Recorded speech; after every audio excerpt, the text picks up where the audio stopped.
Hallelujah, आमेन। आप सबको जय मसीह की, प्रेज द लॉर्ड एंड शलोम।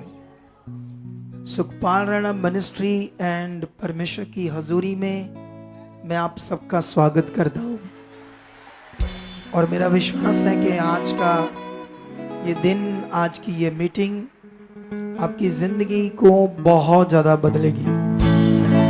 आप अगले लेवल में जाओगे। 100% खुदा अपनी ग्रेस के द्वारा, अपनी सामर्थ के द्वारा आज करने वाला यहाँ।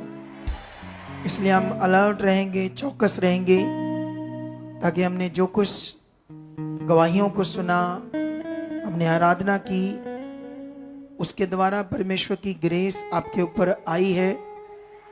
और अभी जब तक मीटिंग चलेगी, तब तक आप सामर्थ से भरते जाओगे, आशीष से भरते जाओगे। हालेलुया। सो बैठ जाओ अपने स्थानों पर, ताकि हम आराम से परमेश्वर की बातों को, ज्ञान को समझें और आगे बढ़ें। हालेलुया। कितने लोगों को ये बातें समझ आ रही है? बैठ जाओ अपने स्थानों पर, ताकि हम परमेश्वर के कलाम को अच्छे से अपनी जिंदगी में ले, और जो कुछ परमेश्वर आज हमें सिखाए उसे हम समझकर आगे बढ़े। हालेलुया। मेरा विश्वास है कि जो कुछ आप सीख रहे थे, समझ रहे थे, टेस्टिमनी को ले रहे थे, उसके द्वारा आपका वो विश्वास बहुत बढ़ चुका है। और आज आपकी जिंदगी में भी जब प्रार्थना होगी, खुदावंद काम करेगा। हालेलुया। इधर देखो ध्यान से। बाइबल में लिखा हम चुने गए हैं। बाइबल में लिखा हम चुने गए हैं। तो अकॉर्डिंग टू बाइबल हम अंधकार से चुने गए। एक दिन हम परमेश्वर से दूर थे, उस सच्चाई से, उस जीवित परमेश्वर से। लेकिन जब हम परमेश्वर का पवित्र वचन बाइबल क्यों हमारे लिए लिखा गया, रखा गया, ताकि हम सच्चाई को समझ सकें और अपने जीवन को परमेश्वर के साथ नजदीक बनाकर रखें। कैसे? नजदीक बना के रखें। तो ये बाइबल इसीलिए हमारे लिए लिखा गया, ताकि हम समझ सकें क्या क्या हुआ उस जमाने में। हजारों साल परमेश्वर के लोग कैसे चले, कैसा विरोध हुआ, कैसे वो हालातों में थे, कौन कौन परमेश्वर की इच्छा से बाहर गए, बुद्धि लगाई, अपने तरीके से चले, फिर हालातों में गए, रोगों में गए, परेशानियों में गए। तो इन सब बातों को हम जब सीखते हैं, इस ज्ञान को, सच्चाई को, ताकि हम परमेश्वर के नजदीक रहें। जैसे बाइबल में 91 भजन संहिता में, जबूरों की पोथी में ऐसे लिखा ना, जो उसके ठहराए हुए स्थान और उसकी छाया के नीचे रहेगा। ये क्या मतलब है ना? इसे समझना है। उसके ठहराए हुए स्थान और उसकी छाया के नीचे मतलब उसकी इच्छा में चलना, उसकी आज्ञाओं में रहना, उसके लॉ में रहना। जो उसने कहा वो करना, जैसा मन उसने कहा वो बनाना, उसकी आज्ञाओं और नियम में लगातार बने रहना। और बाइबल में लिखा, जो ऐसा करेगा महामारियां भी आएंगी लेकिन उसको छू नहीं पाएंगी। बाइबल में लिखा कितने खतरनाक रोग, हालात, प्रॉब्लम्स आएंगी, लेकिन वो उनको नाश नहीं कर पाएंगी, जो उसके ठहराए हुए स्थान और छाया के नीचे रहेगा। हम परमेश्वर की हजूरी में, हमें परमेश्वर ने कहा 6 दिन काम करो, 1 दिन मुझे दो। ये इसलिए परमेश्वर ने कहा था ताकि हम 6 दिन अपने कामों को करें और 1 दिन खुदावंद की हजूरी में रहें, सीखें, समझें और भी उसके साथ चले। संसार के लोग 6 दिन काम करते हैं और 7वें दिन या सैटरडे रात को पार्टीज करते हैं, घूमते फिरते हैं, शराबे पीते, बहुत कुछ करते हैं ना। आज भी पता नहीं कहां कहां वो लोग होंगे। लेकिन हम आज का दिन किसको देते हैं? परमेश्वर को। और ये जीवन है आपके लिए। हालेलुया। अगर आप बाइबल में जाओगे, न्यायों की पुस्तक को पढ़ोगे, तो वहां पर पंजाबी में भी इसको न्याय बोलते हैं, ठीक है? तो न्यायों की पुस्तक को पढ़ोगे तो वहां पर आपको समझ आएगी कि वो लोग बार बार हालातों में जा रहे थे। तो ये न्यायों की बुक जरूर आपने पढ़नी है अपने घर में जाकर, सारी की सारी क्या क्या हो रहा था उस समय। उस समय न्यायों की पुस्तक में जब कोई अच्छे दिल वाला या परमेश्वर की इच्छा में चलने वाला कोई जन, परमेश्वर का भक्त तगड़ा मन बनाता था, तो परमेश्वर इजरायलियों के ऊपर उसे न्याय बनाता था। वो उनका न्याय करता था, उन्हें छुड़वाता था, उन्हें परमेश्वर के साथ चलवाता था, एक न्याय के रूप में। हालेलुया। लेकिन अगर आप उस बुक को पढ़ोगे तो वहां पर 10 साल, 20 साल, 30 साल वो न्यायी परमेश्वर के साथ चल रहा है और लोगों को चलवा रहा है। वो लोग ब्लेस्ड हैं, आशीषित हैं, किसी भी चीज की घटी नहीं है। परमेश्वर की प्रोटेक्शन, सामर्थ उनकी जिंदगी में काम कर रही है। हालेलुया। कितने लोगों को ये बात समझ आ रही है? लेकिन जब उसका जीवन खत्म हो जाता था, मतलब उम्र के हिसाब से उसकी मृत्यु हो जाती थी, वो मसीह में सो जाता था, उसके बाद वो लोग भटक जाते थे। उसके बाद वो लोग फिर से पाप करने लगते थे, गलत चीजें करने लगते थे, परमेश्वर से दूर होकर पता नहीं संसार के लोग जो करते थे, पत्थर मिट्टी की पूजा, उन चीजों को ध्यान देने लगते थे, क्योंकि अब उन्हें सिखाने वाला कोई नहीं है, अब उन्हें अच्छे से कोई चलाने वाला नहीं है, क्योंकि अभी दूसरा भक्त खड़ा नहीं हुआ। तो ऐसे करके वो राजाओं की बुंदवाई में चले जाते थे, तकलीफ में, दुख में, भूखे मरते थे, परेशान थे, हालातों में थे। हालेलुया। उस बुक से हमें सीखने को मिलता है, आज तो अनुग्रह है, परमेश्वर हमारे साथ है, लेकिन आज भी वही लॉ है। लॉ ये है कि तुम्हें बनना पड़ेगा, लॉ ये है कि परमेश्वर की इच्छा में तुम्हें चलना पड़ेगा, लॉ ये है कि उसके अनुग्रह के नीचे तुम्हें रहना पड़ेगा।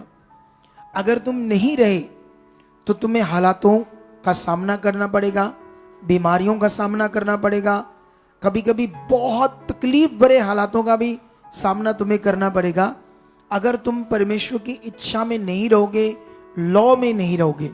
आमीन। तो मैं आपको यहां पर न्यायों की पुस्तक में याद रखना एक करैक्टर है। मैं थोड़ा सा इसको न्यायों की पुस्तक में आपको समझाता हूं, यह हमारे लिए एक बड़ा अच्छा विषय है। उससे पहले यहोशू था, कुछ और भी न्यायी थे, वो मसीह में सो गए, और सोने के बाद वो अब उन्हें कोई चलाने वाला नहीं है, जैसे मैं आपको चलाने वाला हूं। अब मैं, जब ये लाखों लोग भी आ जाएंगे, जो मैं सिखा रहा हूं कॉन्टिन्यू, आपको मास प्रेयर करूंगा, हीलिंग करूंगा, वर्ड दूंगा, तुम कभी नीचे नहीं जाओगे, आगे आगे जाओगे, क्योंकि परमेश्वर का मैं अभिषिक्त हूं, अभिषिक्त दास हूं। उसने मुझे तुम्हारे लिए ठहराया है। अगर तुम्हारा ये विश्वास है कि खुदा ने ये अगुआ हमें दिया ताकि हम आगे बढ़े, और जो कुछ इसके मुंह से परमेश्वर बात करता है हमें उसे मानना है, पूरा करना है। अगर आपने ऐसा ध्यान दिया तो आप कभी ठोकर नहीं खाओगे, आप आशीषित होते जाओगे और आगे बढ़ते जाओगे। और ये बात मैं कहानी नहीं बोल रहा हूं, ये पावरफुल बात है, इसको कोई करके देखे। जितने लोग इसको करते हैं ना, वो बड़ी बरकत पाते हैं, बड़ी आशीष पाते हैं। उसके बाद जब हम देखेंगे तो यहां पर ये लोग फिर से दूसरी जातियों, फिलिस्तियों, अलग अलग सदोनियों, कनानियों, ऐसे लोगों की गुलामी में जा रहे थे, क्योंकि ये परमेश्वर से दूर हो जाते थे, परमेश्वर के साथ अपने रिश्ते को बनाकर नहीं रखते थे, क्योंकि उस समय इनके पास पवित्र आत्मा नहीं था, और ये शारीरिक थे, पाप से जन्मे थे। उस समय शैतान का जोर सबसे ज्यादा था, ठीक है। पहले एक ओतनियल खड़ा हुआ, फिर एहूद खड़ा हुआ, फिर शमगर, ऐसे परमेश्वर के भक्तों ने कितने कितने साल इनका न्याय किया, इन्हें छुड़वाया, ये ब्लस रही। लेकिन जब जब ये जैसे ओतनियल की मसीह में सोता है तो फिर ये प्रॉब्लम में जाते हैं, फिर अयहूद सोता है तो फिर प्रॉब्लम में जाते हैं। जब शमगर सो जाता है, इतने उनको ब्लेस जिंदगी दिलाता था वो परमेश्वर से, क्योंकि ये लोग उसकी बातों को मानते थे, ज्ञान को मानते थे जो आत्मा के द्वारा परमेश्वर देता था। लेकिन यहां पर एक करैक्टर है न्यायों की पुस्तक 4 में, चैप्टर 4 में, यहां पर ये लोग फिर से, कौन सा राजा? जाबीन और उसका एक, मैं थोड़ा सा पढ़कर सुनाता हूं आपको, 4:1। जब यहूद मर गया तब इजरायलियों ने फिर यहोवा की दृष्टि में बुरा किया, इसलिए यहोवा ने उनको हासोर में विराजने वाले कनान के राजा जाबीन के अधीन कर दिया, जिसका सेनापति सीसरा था और जो अन्य जातियों के हरोशेत का निवासी था। तब इजरायलियों ने यहोवा की दुहाई दी, क्योंकि सीसरा के पास लोहे के 900 रथ थे। हालेलुया। और वह इजरायलियों पर 20 वर्ष तक बड़ा अंधेर करता रहा। जब कोई गुलामी में होता है, ये 20 वर्ष तक इतनी तकलीफ में रहे। जैसे अभी ये जो हमारा देश है, सेकुलर देश भारत, ये गुलदस्ता है, यहाँ हर धर्म, हर जाति के इंसान रहते हैं और अपना अच्छे से जिंदगी जी रहे हैं। सारे हर धर्म के लोग जैसे भी जी रहे हैं, खुशी से, चाहे दुख हालात भी है लोगों को, लेकिन फ्री है, वो जी रहे हैं। उनको कोई ऐसे नहीं, गुलाम नहीं है वो किसी के, बोलो। लेकिन ये जो हिंदू बाबा और आरएसएस का मिशन है कि इस देश को हिंदू राष्ट्र बनाया जाए, और उसके बाद जितने भी इस देश में जो छोटी जातियां हैं, सिख है, क्रिश्चियंस है, मुस्लिम है, बुद्धिस्ट है, जैनिस है, और भी कई ऐसे लोग, इन सबको गुलाम बनाया जाए। और ऐसे ही ये इजरायली लोग गुलाम थे सीसरा सेनापति के, और इतना अंधेर कर रहा था, इतनी तकलीफ में रखा था। इसीलिए आपको प्रार्थना करनी है इस देश के लिए कि दुष्ट लोगों के मंसूबे कभी भी कामयाब ना हो। हर दिन अपनी प्रार्थना में रहना है, ताकि जो भी इस दुनिया के लोग हैं वो आजादी से रह रहे हैं, ऐसे अपनी जिंदगी को जिए। हालेलुया। और यहां पर 20 वर्ष तक सीसरा सेनापति जाबीन राजा उन पर अंधेर कर रहा था, इतनी तकलीफ में रखा था। उस समय एक औरत, उसका नाम था दबोरा, एक औरत, सोच कर देखो, दबोरा, तुम भी औरतें हो। ये दबोरा भक्त जन निकली।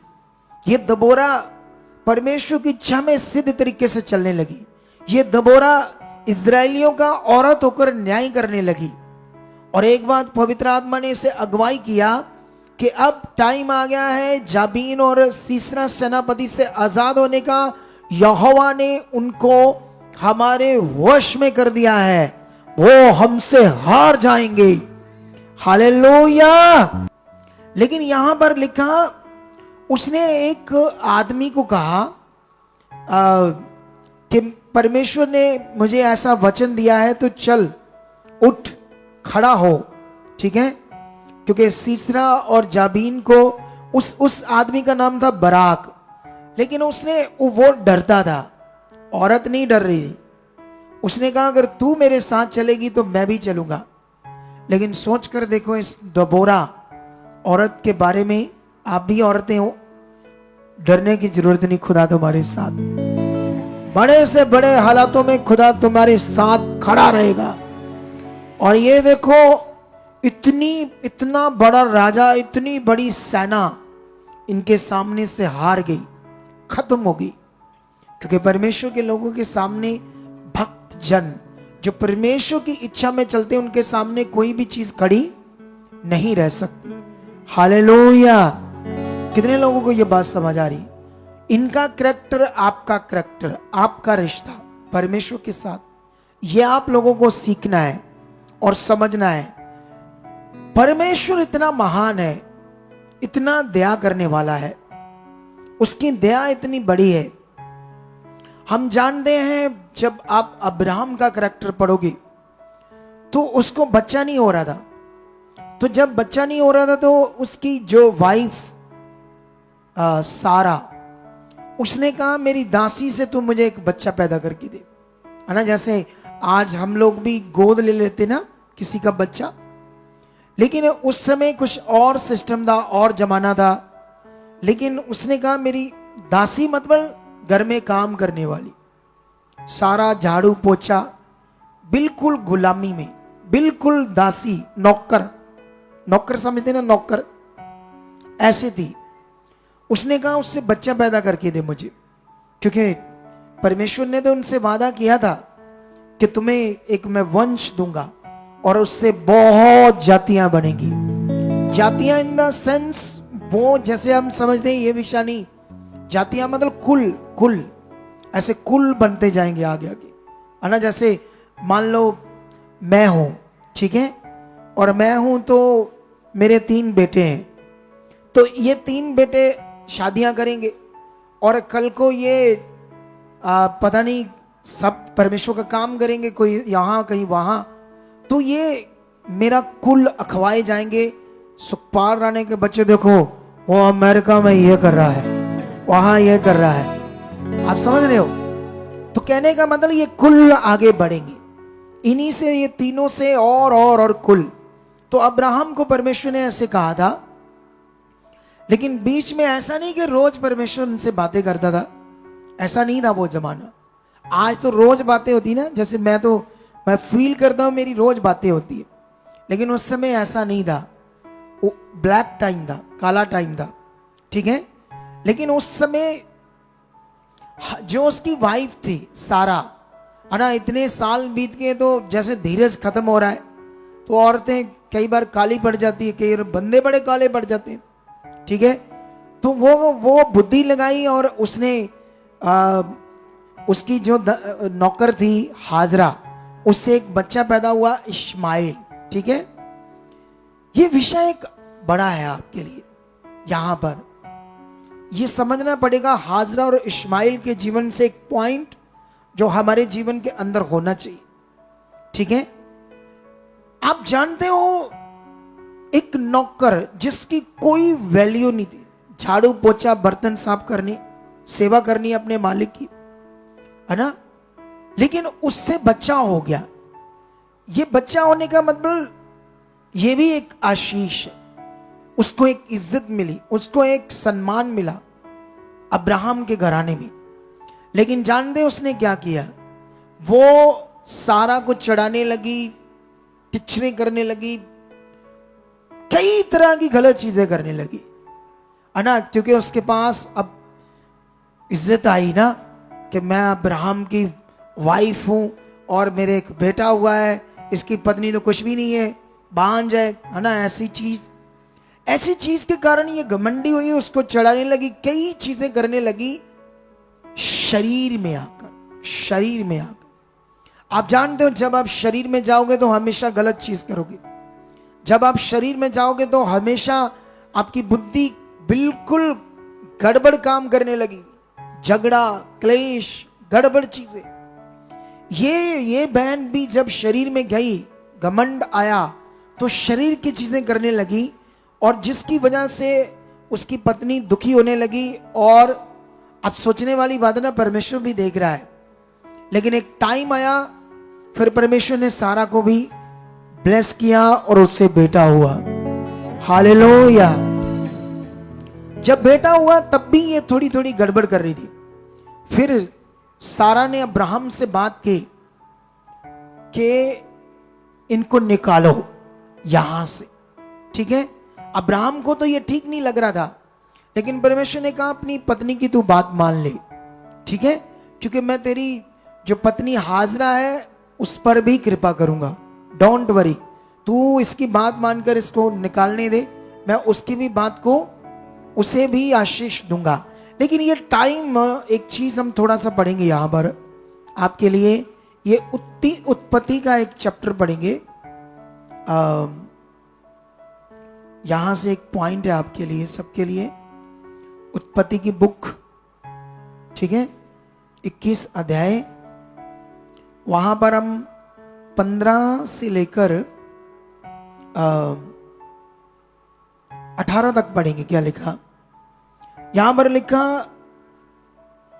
क्योंकि जब उनको निकाल दिया गया तो वो जंगलों में भटक रहे, ना तो खाना है, क्योंकि जितना खाना और पानी उनके पास था वो भी खत्म हो गया है, और वहां पर कोई सोर्सेस नहीं है, ना पानी का ना खाने का, ठीक है। और यहां पर ऐसे लिखा 21 की 15 उत्पत्ति, जब थैली का जल समाप्त हो गया तब उसने लड़के को एक झाड़ी के नीचे छोड़ दिया, जाकर उसके सामने ये सोचकर बैठ गई मुझको लड़के की मृत्यु देखनी ना पड़े। तब वह उसके सामने बैठी हुई चिल्ला चिल्ला कर रोने लगी। 17 में लिखा, परमेश्वर ने उस लड़के की सुनी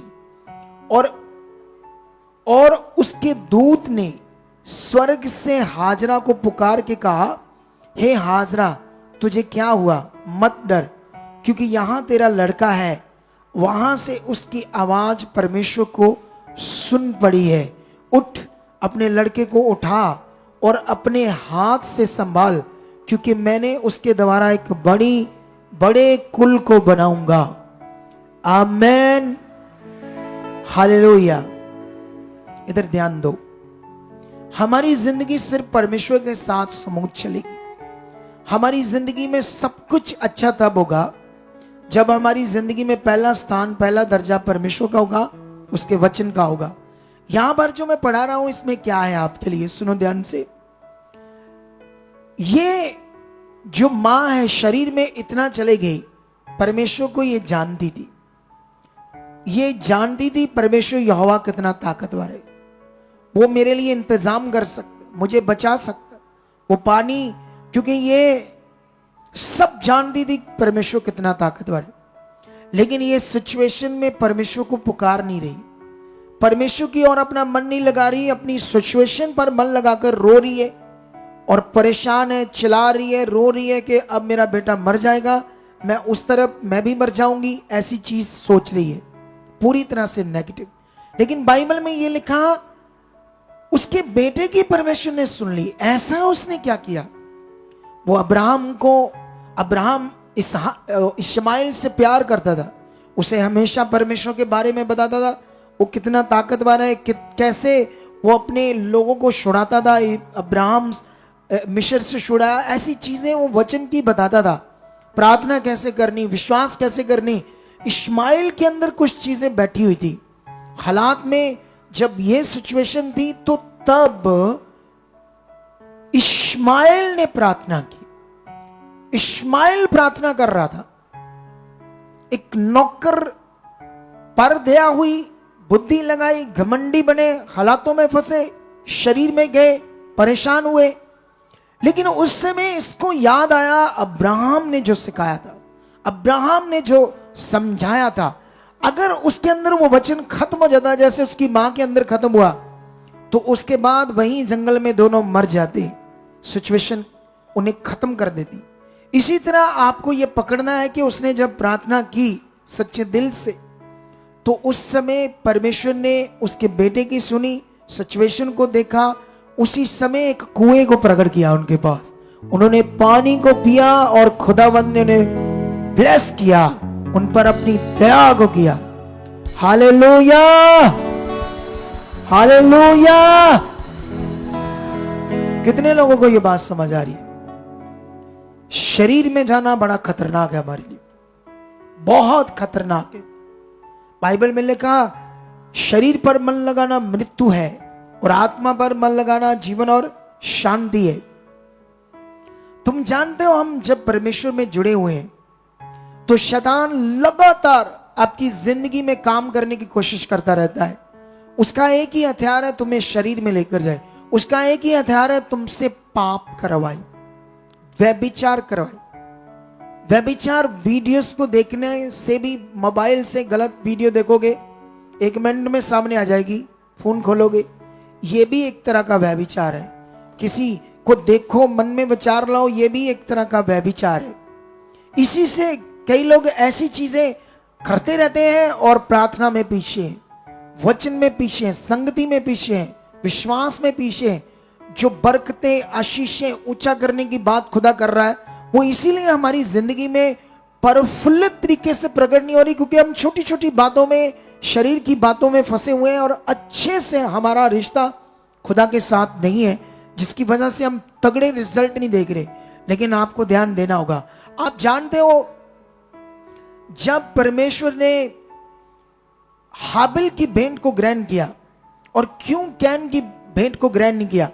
क्योंकि वो शरीर में था, उसके अंदर गलत मन था। कैन के अंदर, उसके अंदर पाप काम कर रहा था, वो लालची था। जैसे उसने, परमेश्वर का नियम था अपना 10% पहले भेंट को, फसल की जो पहला फल है उसको भेंट के रूप में परमेश्वर के पास लेकर आना।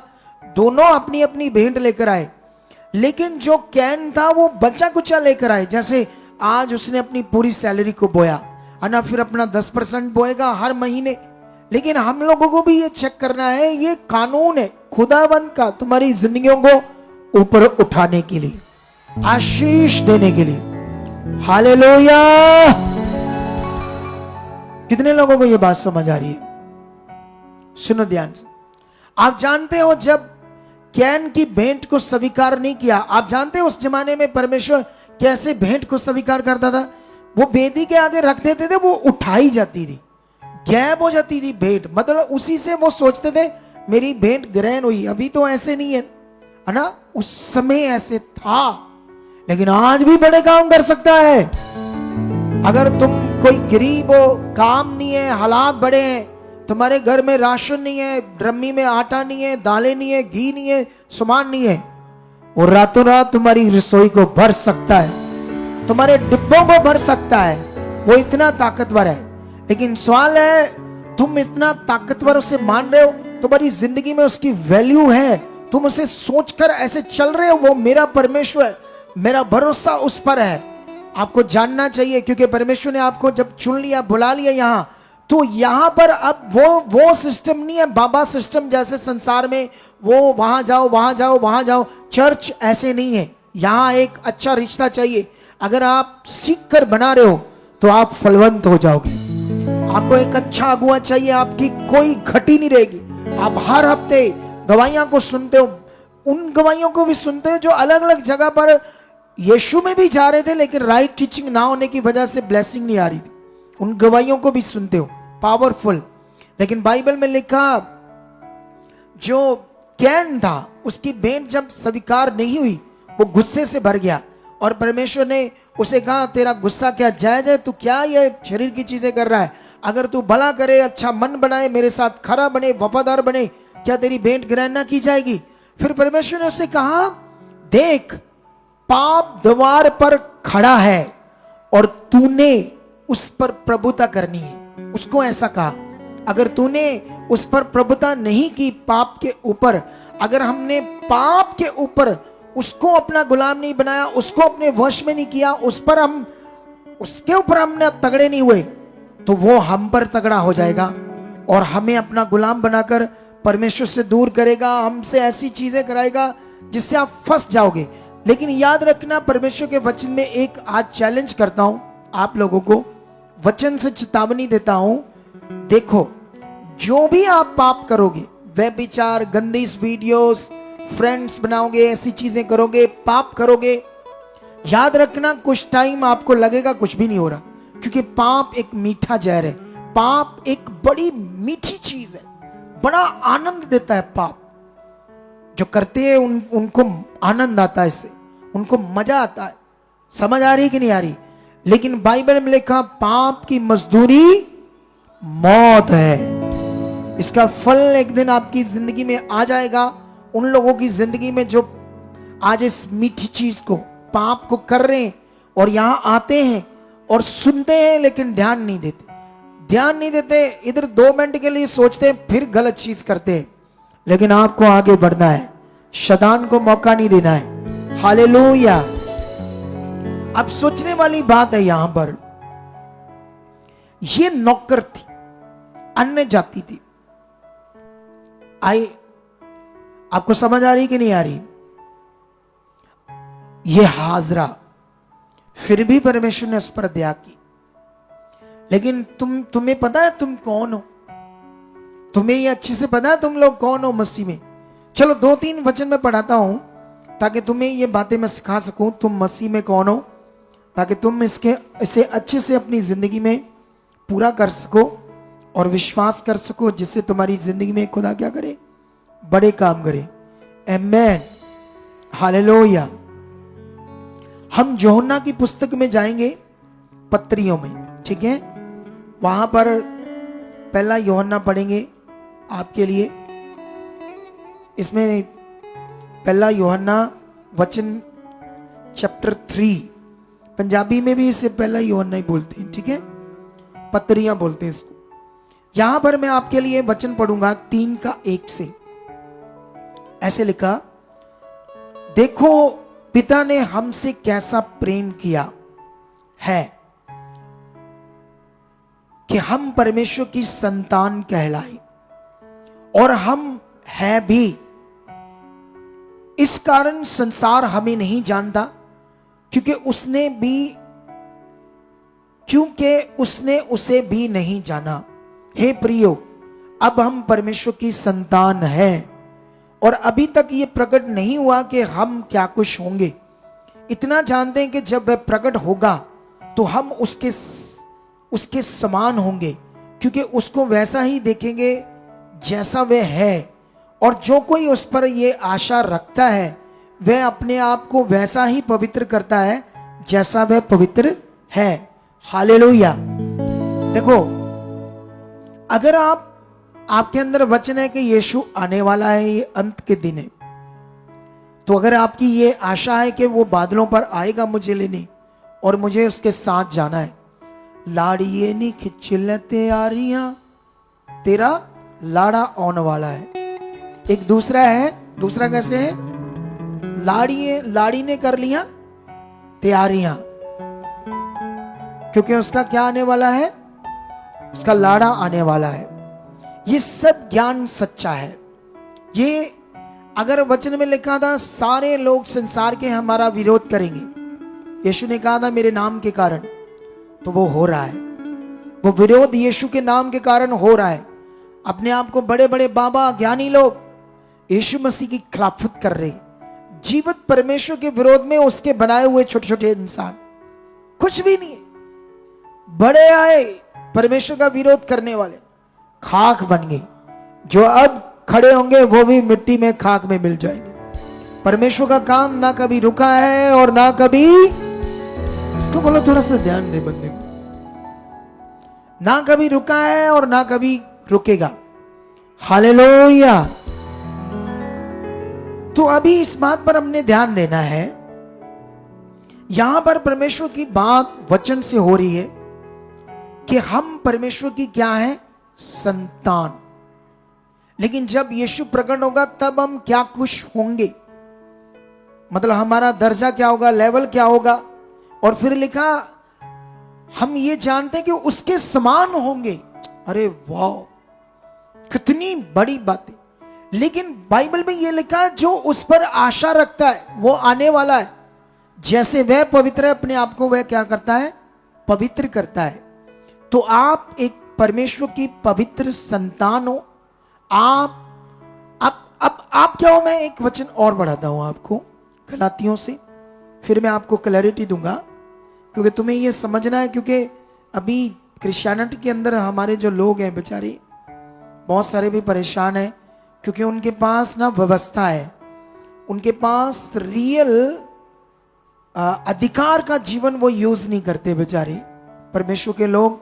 यहां पर भी आने वाले बड़े लोग हैं जो सच्चाई को अच्छे से ना पकड़कर अधिकार के जीवन से नहीं जी रहे।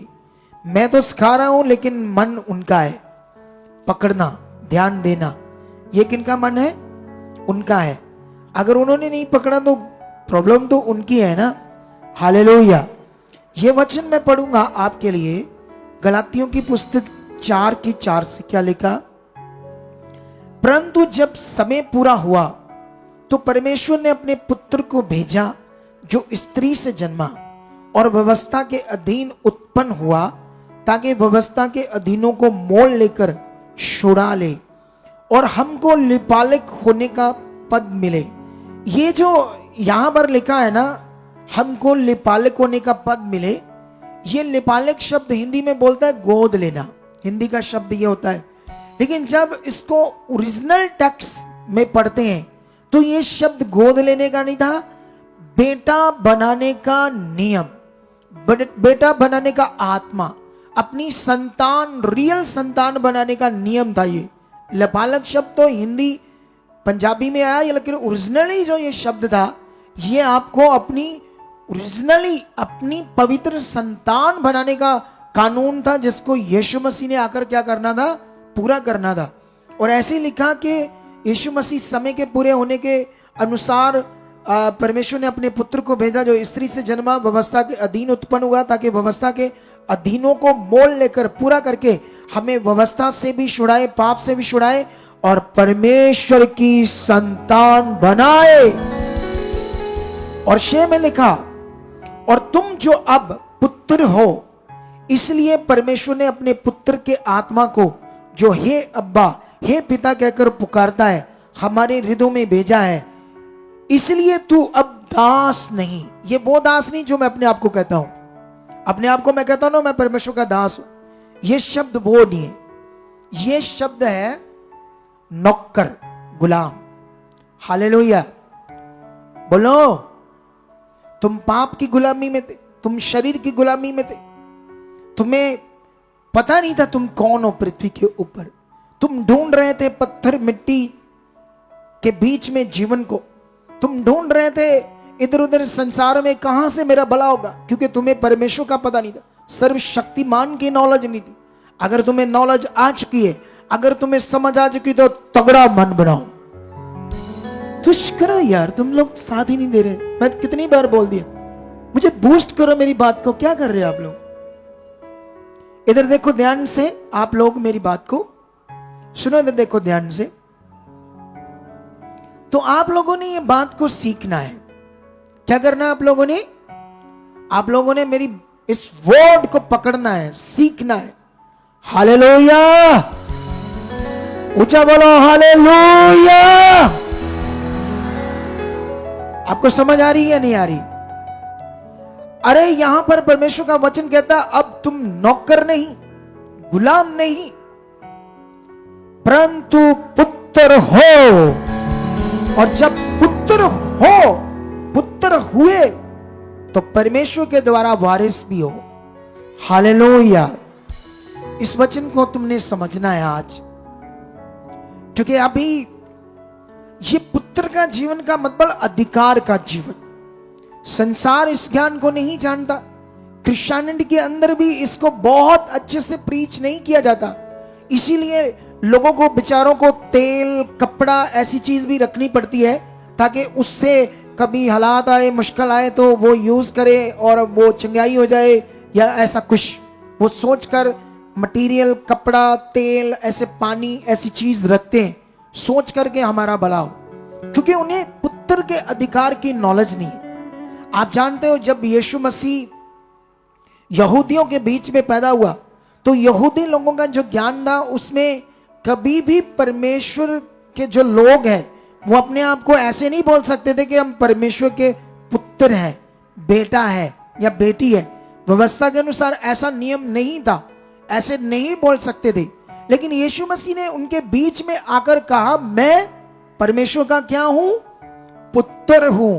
वो लोग बेचारे हीलिंग नहीं करते थे, वो लोग बेचारे रीति रिवाज में डूबे हुए थे, और यीशु मसीह ने आकर क्या किया? पुत्र के अधिकार को प्रकट कर दिया। उसने अधिकार से बातें की, अधिकार को यूज किया, अधिकार से वो चला। और यही अधिकार यीशु मसीह के द्वारा तुम्हें भी मिला है। अगर तुम्हें यह अधिकार यूज नहीं करोगे, तुम्हें यह मानोगे नहीं मैं परमेश्वर का बेटा हूं, बेटी हूं, सिचुएशन के सामने खड़े होना, हालेलुया। तुम्हें यहां सीखना है पुत्र का अधिकार। सारी सिचुएशन तो वहां ठीक हो गई मिनटों में, क्योंकि वो सारे बच्चे दलेर थे, अधिकार रखते थे, पुत्र का अधिकार से बात करना आती थी उन्हें, परमेश्वर की सामर्थ को यूज करना आता था, परमेश्वर के पास जाना आता था अंदर से। ये वो वाला नहीं है जो अभी ये तो बढ़ना है अभी ज्ञान। जब ये बढ़ जाएगा ना लोगों के अंदर, तब लोग देखना बड़ी बड़ी गवाहियों से तगड़ी तगड़ी गवाहियां सुनाई। हालेलुया। तो ये सीखना है तुम्हें। परमेश्वर ने कहा मेरी प्रजा मेरे ज्ञान बिना क्या हो रही है, नाश हो रही। जब कलानौर में थे तो वहां मोस्टली लोग क्रिश्चियंस लोग हैं। मुझे टीम ने बताया लोग बड़े परेशान हैं, बड़ी गरीबी में, हालातों में। तो मुझे वचन याद आया कि उनके पास राइट, जो परमेश्वर ने कहा मेरी प्रजा मेरे ज्ञान बिना क्या हो रही है, ये ना होने की वजह से ऐसे हालात है। लेकिन तुम्हारी जिंदगी में ऐसा नहीं होगा, क्योंकि जो तुम सुन रहे हो रियल ज्ञान, इसे पकड़ो, तुम्हारी जिंदगी चमकेगी, तुम ज्योति हो, आगे बढ़ते जाओगे। तुम्हें खुदा अपने दाहिने हाथ से संभाल के रखेगा, तुम्हारे आगे हालातों को चकनाचूर करता जाएगा, तुम्हें आगे आगे लेता जाएगा। इतना वो ताकतवर परमेश्वर है। लेकिन तुम्हें इस बात को पकड़ना होगा, ध्यान से पकड़ना। तुम्हें इन बड़े विषय को, बड़े पावरफुल विषय को, अधिकार के ज्ञान को पकड़ना होगा। परमेश्वर कह रहे अब तुम दास नहीं, नौकर नहीं, बल्कि क्या हो, मेरे पुत्र हो, संतान हो। जैसे यीशु मसीह ने आकर पुत्र के अधिकार को जब यूज किया, तो वो पुत्र के अधिकार से बातें करता था। तो बड़े बड़े शास्त्री याजक लोग कहते थे ये तो बड़े अधिकार से बातें करता है, ये तो बड़े अधिकार से बातें करता है, क्योंकि वो जानता था मैं पुत्र हूं, पुत्र के रूप में खुदा प्रकट हुआ। हालेलुया। लेकिन तुम्हें भी ये पद मिल चुका है, तुम परमेश्वर की अब संतान हो। और शैतान कभी भी नहीं चाहता कि तुम्हें ये बात तुम्हारे अंदर बैठे, अच्छे से तुम्हें समझ आए। शैतान कभी भी नहीं चाहता, कभी भी नहीं चाहता कि तुम्हें यह समझ आए अब तुम पवित्र किए गए हो, अब तुम पवित्र संतान हो। तुम्हारा जो सबसे बड़ा हथियार है वो हॉलीनेस है, वो पवित्रता ही है। शैतान की धज्जियां उड़ाने के लिए आपका पवित्रता ही चाहिए। वो आपके सामने टिक नहीं पाएगा, उसको आग लगेगी, वो तड़फेगा आपकी पवित्रता के सामने। जब बिलीवर्स गंदी वीडियोस देखते हैं, वह विचार करते हैं, वह विचार की सोचों के बारे में सोचते हैं, उसको मजा आता है, वो आपकी जिंदगी में आता है। वो सीक्रेट गुप्त में आपकी जिंदगी में आ चुका होता है और हमें पता नहीं होता। आपका प्रार्थना में मन नहीं लग रहा, आप अच्छे से परमेश्वर के साथ नहीं चल रहे, संगति में टाइम से नहीं आ रहे, आज्ञाओं को नहीं मान रहे, अब वो काम कर रहा है क्योंकि आपने मौका दे दिया। यही उसके बारे में हमें पता चल जाता है। जब आत्मा काम करेगा तुम अच्छे से सारी चीजें करोगे, तगड़ाई से सारी चीजें करोगे। हालेलुया। कितने लोगों को बात समझ आ रही है? सुनो, जब आप परमेश्वर का वचन पढ़ोगे मत्ती में, तो मत्ती में ना एक कनानी स्त्री यीशु मसीह के पास आती है, ठीक है? और वो कनानी स्त्री की बेटी को दुष्ट आत्माओं ने जकड़ा था, मरने वाली थी उसकी बेटी। और कनानी स्त्री का मतलब क्या हुआ? जो अन्य जाति है, पत्थर मिट्टी ऐसी चीजों को पूजा करने वाले, जीवित परमेश्वर की नॉलेज ना रखने वाले, है तो खुदा के लोग लेकिन भटक गए, दूर हो गए, कोई ना कोई जाति बन गई, कुछ ऐसी चीजें बन गई दुनिया में, परमेश्वर के लोग ही भटक कर बड़े बड़े कामों को कर रहा है। ऐसे सुन रही थी वो। एक दिन वो यीशु के पास आती है और यीशु मसीह को पुकार कर कहती है, हे प्रभु, हे गुरु, मेरी बेटी के ऊपर दया कर। यीशु मसीह ने सुन भी लिया लेकिन ध्यान नहीं दिया। यीशु मसीह ने उसकी बात पर ध्यान नहीं दिया और चेले कहते, प्रभु ये देख कनानी स्त्री हमारे पीछे चिल्ला रही है, परेशान है, दुखी है। तो यीशु मसीह ने अपने चेलों को कहा, मैं इज़राइल की खोई हुई भेड़ों को छोड़ और किसी के पास भेजा। पॉलिसी ये थी कि अभी यीशु अपना काम सिर्फ इजराइलियों में कर रहा था, अपने लोगों में। पॉलिसी ये थी अभी, लेकिन वो फिर भी पीछे आई। लेकिन ये मैं आज पॉइंट आपको समझाने जा रहा हूं, वो फिर भी पीछे आई, जबकि यीशु मसीह उसे हीलिंग करना ही नहीं चाहता था। यीशु मसीह ने ना भी कर दी, उसने सुन भी लिया, तब भी वो पीछे आई, क्योंकि उसने अपने आप को क्या किया? दीन, अच्छा मन किया, नम्र किया। हालेलुया। उसके बाद क्या हुआ सुनो तो देखो ध्यान से। उसने यीशु मसीह से चंगाई मांगी अपने बेटी के लिए, तो यीशु मसीह ने उससे कहा, मैं बच्चों की रोटी को कुत्तों के आगे डाल नहीं सकता। जानते हो उस समय सबसे बड़ी जाति अगर मानी जाती थी वो यहूदी थी, और संसार के दूसरे लोगों को तो वो इस दर्जे से, जैसे बात कर रहे यीशु, इस दर्जे से जानते थे, क्योंकि उनके काम बहुत बुरे थे अन्य जातियों के। इसलिए यहूदी किसी से भी संगति नहीं रखते थे, उनको पापी समझते थे, क्योंकि अभी पॉलिसी ये थी कि यीशु क्रॉस पर नहीं चढ़ा था। लेकिन जानते उस लेडीज ने क्या कहा? उस बहन ने यीशु को, उसने कहा, प्रभु आप ठीक बोल रहे हो, कुत्ते भी तो स्वामी की मेज से जो चूरा बुरा गिरता है उसी से पेट भरते हैं, मैं तैयार हूं वो चूरा बुरा खाने के लिए। इतना तगड़ा मन, इतना दीन मन। हालेलुया। आज प्रभु के लोग गुस्सा करते, छोटी छोटी बात पर गुस्सा करके शरीर में जाते। अगर मान लो ले हैंड हो रही है, उसने पहले नहीं आई, ले हैंड कार्ड नहीं बनाया, पेपर नहीं बनाया, नहीं हुआ, इतनी जल्दी गुस्सा। शैतान उसके अंदर जा चुका है, अब ले जाएगा कहीं और, लेकिन हीलिंग नहीं होगी। कभी कभी इधर, कभी उधर, कभी उधर, क्योंकि उन्होंने शरीर से आत्मा में नहीं है, ध्यान नहीं दिया कि परमेश्वर क्या चाहता है। हालेलुया। कितने लोगों को बात समझ आ रही है? अरे हाजरा शरीर की चीजें कर रही थी, इसीलिए संघासन से फर्श पर गिरी। इतने बड़े जीवन से सब कुछ, अब हाजरा के जब बेटा हुआ उसके बाद वो नौकरानी का काम नहीं कर रही, उसको दूसरे नौकर उसकी सेवा कर रहे हैं। इतनी इज्जत सम्मान मिला उसे अब्राहम के घर से, लेकिन उसकी शारीरिकता ने उसे कहां गिरा दिया? हमारी शारीरिकता हमें गिराती है, हमारे बड़े फलों को, बड़ी आशीषों को दूर करती है। इसीलिए प्रार्थना करो, इसीलिए परमेश्वर के साथ बने रहो, इसीलिए संगति को न छोड़ो, इसीलिए टाइम से पहले आओ। अगर आप अपनी फैमिली में फल, ग्रेस, सामर्थ देखना चाहते हो, बड़ी आशीषों, बरकतों को, किसी भी चीज की कमी नहीं देखने जाते, तो मन बनाओ ऐसा, मैं खुदा के साथ चलूं, मैं खुदा के साथ चलूं, मैं उसको पहला दर्जा दूंगी, मैं उसे पहला स्थान दूंगा। हालेलुया। अरे इधर कितनी दूर दूर से आकर सोच कर देखो, कितनी बड़ी बड़ी आशीष ले रहे लोग। कहां एमपी, उड़ीसा, बॉम्बे, सुनते रहते हैं ना हर बार भाइयों। ये लोग विश्वास से आ रहे, मन बनाकर आ रहे। हम पंजाब के लोग हैं, क्या हमारे पास मन है? हमारे लिए तो यहां रेगुलर संगति लेना, हमारी पहुंच ज्यादा बन सकती उन लोगों से।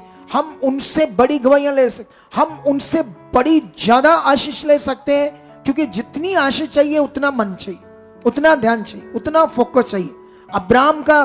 अब्राहम और लूत दोनों एक साथ चुनेंगे। परमेश्वर की दया दोनों पर थी, परमेश्वर का मन दोनों पर था, लेकिन लूत बहुत नीचे के लेवल में रह गया। अब्राहम उससे हजारों गुना धनी हो गया। क्यों? मन के ऊपर था। क्यों वो इतना धनी हो गया और लूत क्यों नहीं इतना धनी हुआ? क्यों वो इतना आशीष नहीं? क्योंकि वो कई चीजों में शरीर में रहा, कई बातों में आगे पीछे रहा। आज ठीक करने की हमें जरूरत है, ध्यान देने की हमें जरूरत है। ऐसा नहीं तुम आकर टीम का कसूर निकालो, मेरा निकालो, और अपने आप को कभी ठीक ना करो, कभी अपने आप को परमेश्वर के नजदीक ना करो।